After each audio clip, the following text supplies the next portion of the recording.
It's Monday, and that means it's time for a new episode of Interviewing People, the careercast where you can learn about a variety of careers from people actually doing the work. Today I'll be talking with Lauren Brown, who once walked these halls but is now working toward her Juris Doctor degree to fulfill her desire to become a lawyer. Lauren will be sharing about how she didn't originally plan to become a lawyer, what led her to this point on her career journey, and much more. So enjoy the show.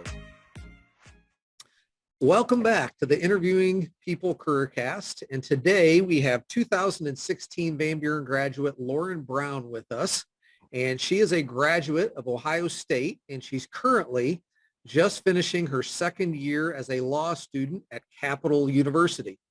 So she's going to be talking to us a little bit about her experience going into the field of law and where she sees herself going and what she's experienced so far. So Lauren, thank you very much for joining us today.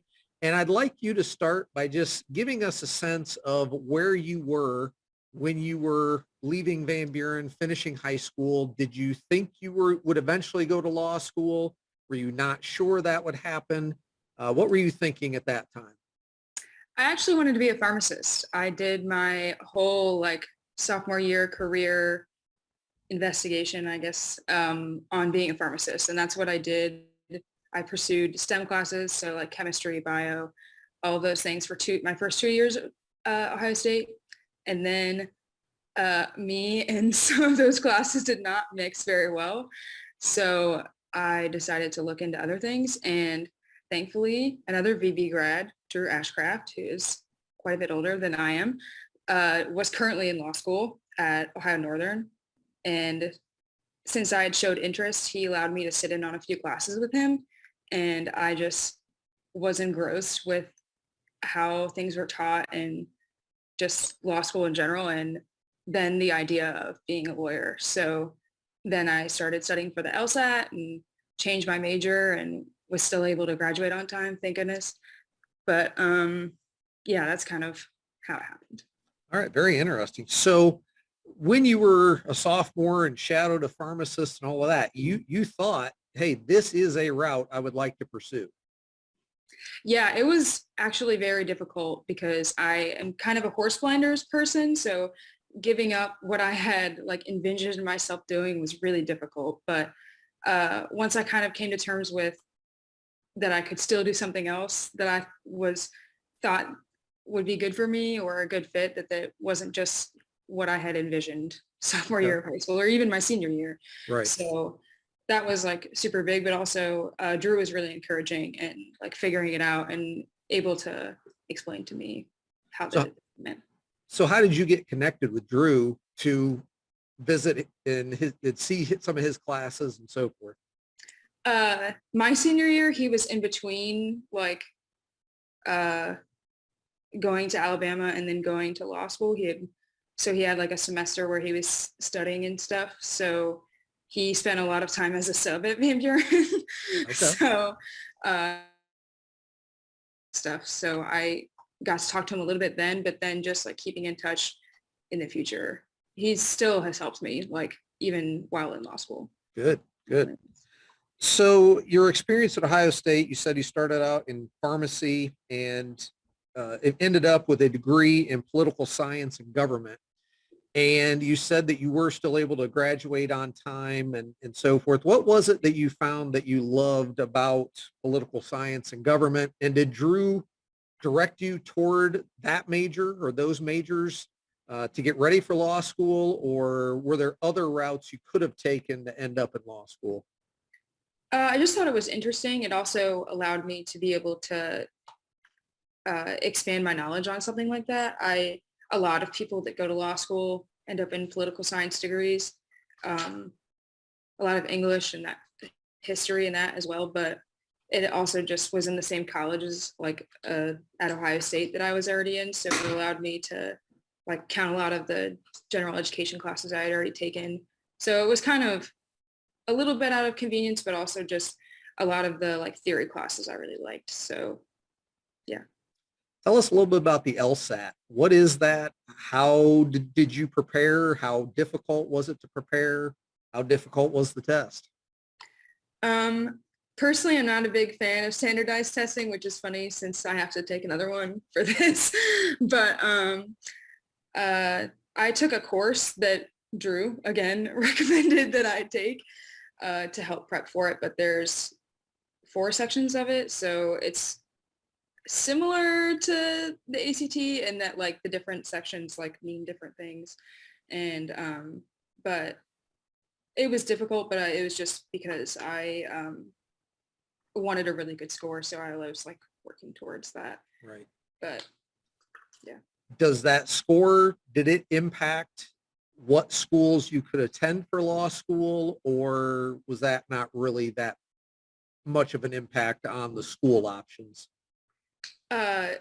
At least when I was in high school, it's kind of the same impact of like the ACT does. It kind of helps determine scholarships, and it does determine where you can get in. Like I wasn't looking to leave Ohio or go to any like super prestigious schools like Case Western or something like that. So I didn't need like a really high score, but it's always helpful. Just like with the ACT, it helps with scholarships and that kind of stuff. And it can always boost. It's not going to hurt to have a high score. Right, right. I've never heard of anyone getting rejected for too high of a score. Yeah. So, yeah.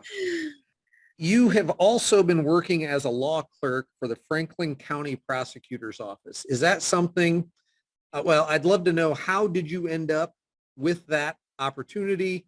What has that meant for you?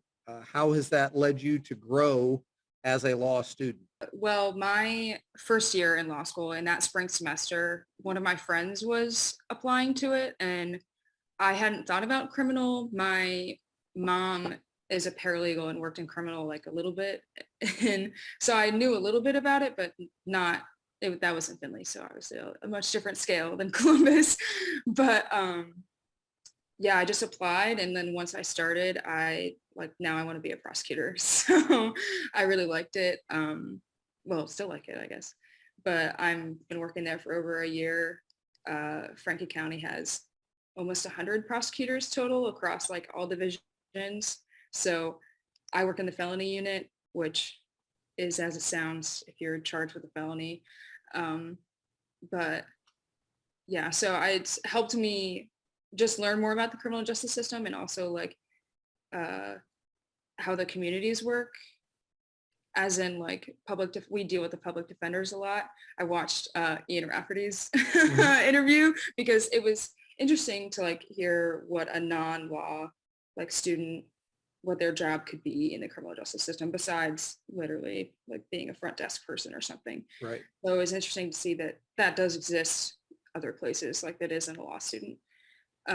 But we write motions, and what I mainly do is I put together a discovery, which is basically like all of the facts, all of the video, all of the interviews, all of the audio, all of that kind of stuff, all the police reports. We put them together so that the defense counsel can have them.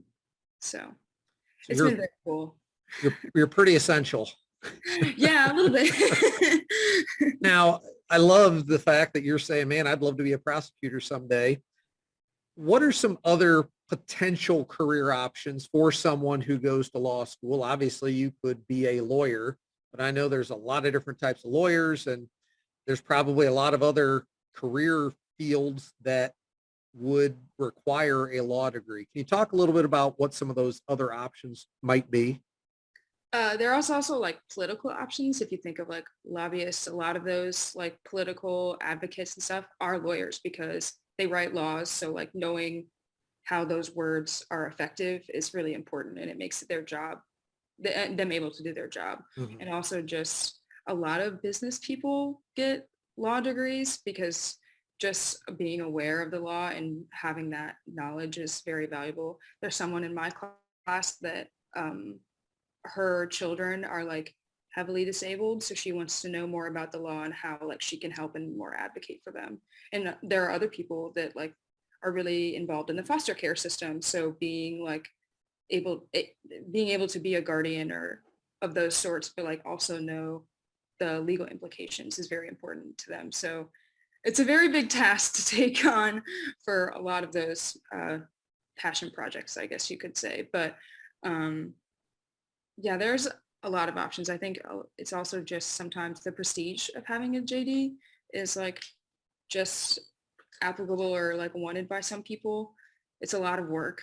So I want to be a lawyer, but I also understand that like not everyone wants to sit in trial every day. So there's also just uh, a lot of like business and contracts and corporations. And uh, my mom currently works at the Flag City Title Agency. So you can also do like real estate and a lot of that, like that kind of stuff. So Right. there's more law in places than you would think.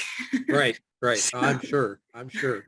So you talked a little bit about you've now decided, now that you've done the internship, you maybe like to be a prosecutor. What were you thinking before you did that internship? I'd worked at a few like family businesses and like that. And I liked one of the classes I attended with Drew was about contracts and like basically like loopholes in contracts. And I love puzzles. So like that was basically like a word puzzle of like how to figure it out. So it was very attractive to me at the time. Uh, and but it's just a hard job though. They expect a lot of hours. It's very difficult, but it's also just that's a lot of jobs. Right. So Right. Right. Right. You talked numerous times about how that relationship with Drew has really helped you. Are there any other relationships that have been useful to you or you've really grown or maybe had opportunities because of these relationships?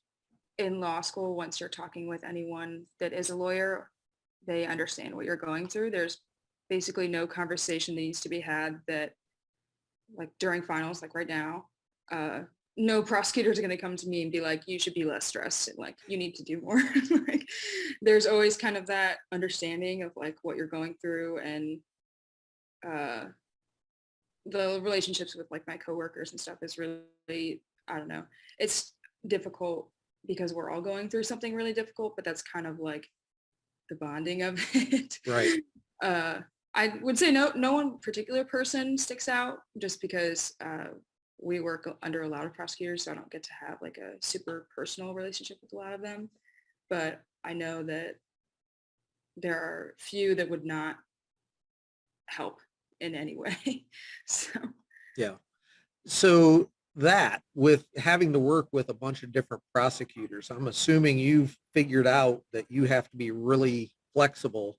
What other skills or characteristics have you found yourself picking up or recognizing are important as a result of your work with the prosecutors? I would definitely say the relationship between prosecutors and public defenders is like very important because a lot, I shouldn't say a lot, a good majority of people are represented by public defenders. So having a relationship with them and the judges is highly important. So just being able to separate being an advocate for whoever your client is and also being adversarial, but not to the point where it's disrespectful or harmful to your client is a very tough line. But it's also, Franklin County is a very great place to learn that because they're very, they value that highly of being personable and stuff like that. So, which is really important, especially as a prosecutor. It's often assumed that we are very mean and just want to throw the whole book at everyone. Right. But but having that relationship is really important because it just makes everything go smoother and Right. just allows justice to be served in the best way possible. Right. Yeah, I think that's interesting. And yeah, we all think about what we see on television but no, these are people who want to help others or they wouldn't be in this position. So Yeah. obviously this is a career that can be highly stressful, a lot of hard work, so forth. What's the best part about it though? And I realize you're not fully involved in all of this yet. You're still in law school, but even law school, obviously very difficult. What's the best part about it? I think for me, it's realizing how much it's like forced me to grow as a person and in my education. we joke a lot about how different our brains worked even 2 months ago because we're being pushed so hard.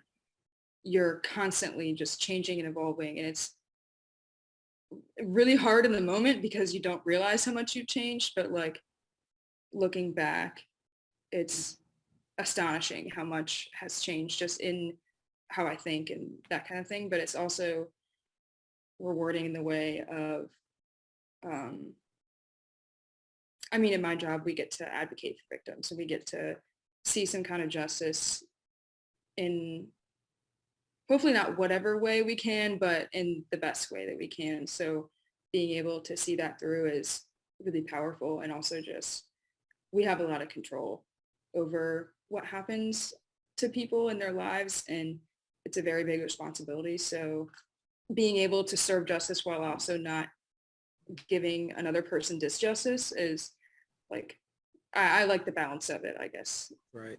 But Wow. it's rewarding in a lot of ways.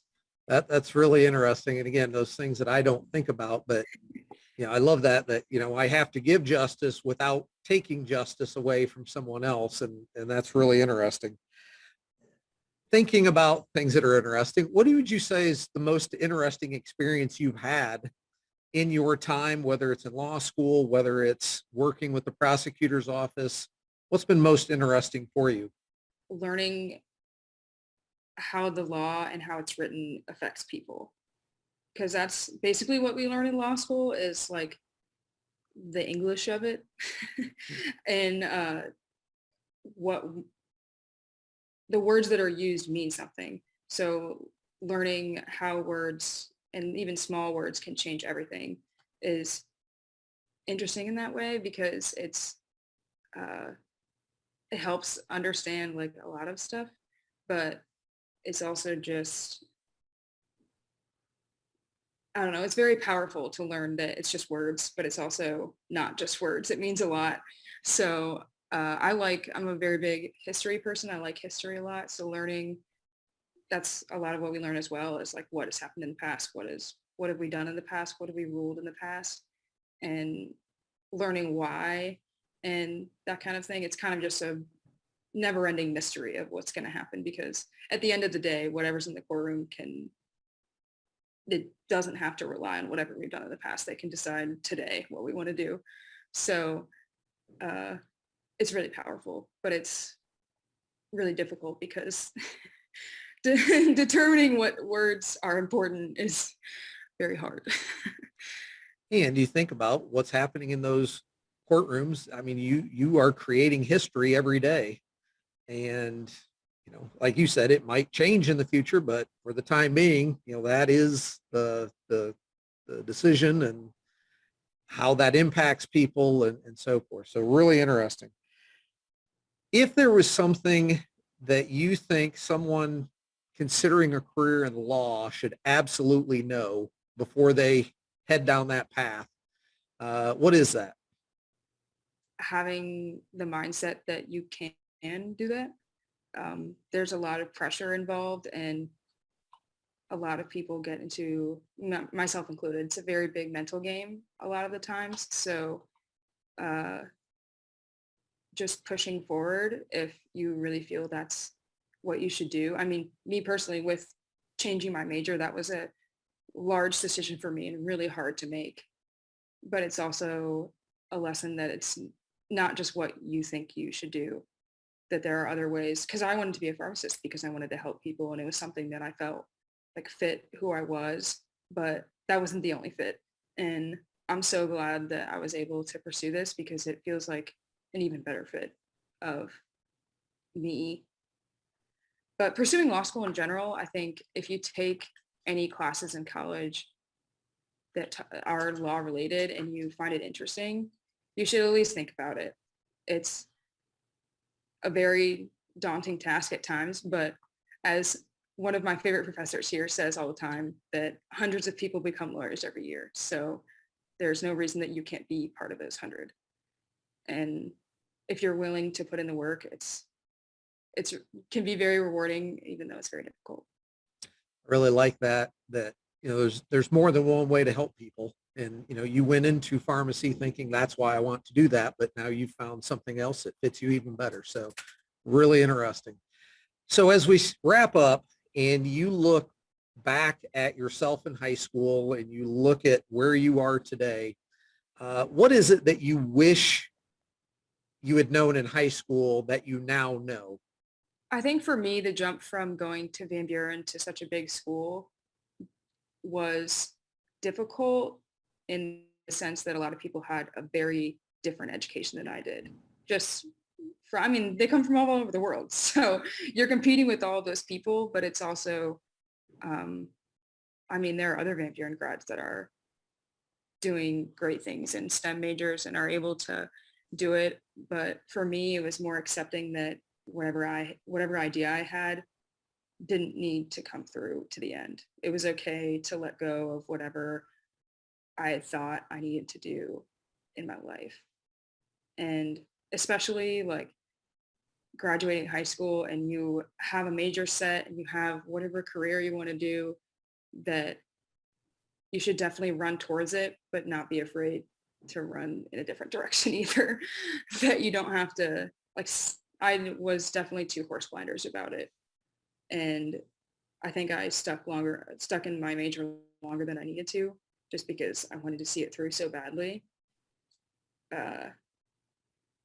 But pretty much everyone in college changes their major at least once. So even if it's just a slight tweak, probably everyone has.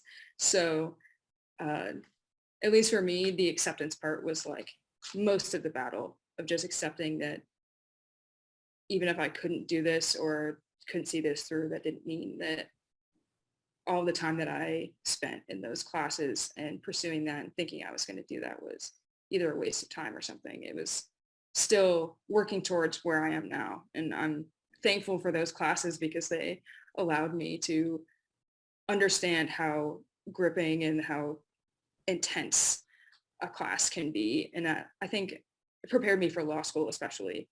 But yeah. Good. So I think like you said, a lot of people change their minds. And like you said, sometimes you have to veer off the path. And if you don't, you smack right into a wall. And one way or another, you're going to figure out, hey, I need to change direction. So Lauren, it's been great to hear your story. Really appreciate you sharing that. And I wish you good luck as you go through exams, and hope that after next year, as you take the boards, that you'll do well on those and be ready to go out into the world as a lawyer. So thank you very much for sharing, and good luck the rest of the way. Thank you. Thank you for watching this interview with future lawyer Lauren Brown. I hope you learned valuable information from her career story. And to be sure you don't miss upcoming interviews, please click subscribe so you'll know when the next episode is released. Thank you for watching, and as always, remember, the best part about Mondays is interviewing people.